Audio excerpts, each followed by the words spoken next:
একদিকে শীত উপভোগ, অন্যদিকে 31 ও 1 জানুয়ারি, তার সাথে শুক্র শনিবারের ছুটি।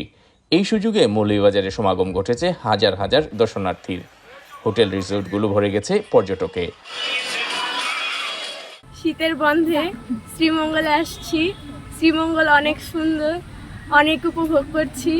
অনেক ভালো লেগেছে, আমি আমার ফ্যামিলির সাথে ভালোভাবে টাইম স্পেন্ড করতে পেরেছি। আর এখানে প্রকৃতি পরিবেশটা বলতে গেলে এক কথায় মুগ্ধ করে ফেলছে সবাইকে। ব্যাপক সারা আমাদের।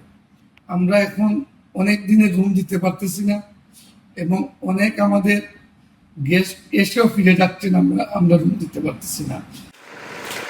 পর্যটকরা মনের আনন্দে ঘুরে বেড়াচ্ছেন এক দর্শনীয় স্থান থেকে আরেক স্থানে। কেউ কেউ উপভোগ করছেন শ্রীমঙ্গলের শীতও। অদ্ভুত অদ্ভুত সুন্দর, মানে খুবই ভালো লাগছে। আর একদম ভেতরের দিকে এসে এত সুন্দর একটা রিফ্রেশমেন্ট জায়গা, ভীষণ ভালো লাগছে। কুমিল্লাতে এই পরিমাণ কুয়াশা নেই এবং এই বছরের মনে হচ্ছে আমরা এটা উপভোগ করতেছি যে এত পরিমাণ কুয়াশা আমাদের কাছে অনেক ভালো লাগতেছে। আমরা উপভোগ করতেছি এই জিনিসটা। মন যে চাচ্ছে না যাই, কারণ এত সুন্দর একটা জায়গা যেখানে আসলে যে দিনটা যে কিভাবে কেটে যায় মানে আসলে বলাই যায় না। এখানে এসে প্রকৃতির সাথে মিশে গেছেন অনেক পর্যটক। বলা চলে শ্রীমঙ্গলের সৌন্দর্য বিমোহিত করে রেখেছে ভ্রমণ পিপাসুদের।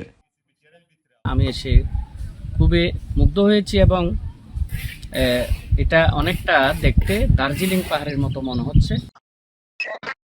আর এই দর্শনার্থীদের জন্য সার্বিক নিরাপত্তা ব্যবস্থা জোরদার রাখা হয়েছে বলে জানালেন শ্রীমঙ্গল থানা অফিসার ইনচার্জ। প্রচুর পরিমাণে পর্যটক অত্র এলাকায় এসেছে। পর্যটকের পদচারণায় মুখর হয়ে আছে আমাদের এই শ্রীমঙ্গল। এখন এই শ্রীমঙ্গলে আইন শৃঙ্খলা রক্ষাকারী বাহিনী, সেই সাথে ট্যুরিস্ট পুলিশ, অন্যান্যরা কাজ করে যাচ্ছে যাতে ট্যুরিস্টরা সুন্দর মতো তারা তাদের যে উদ্দেশ্য সেটা সফল হয়। মৌলভীবাজারে দর্শনার্থীদের এই ভিড় থাকবে আরও কয়েকদিন, জানালেন শ্রীমঙ্গলের আবাসন ব্যবসায়ীরা।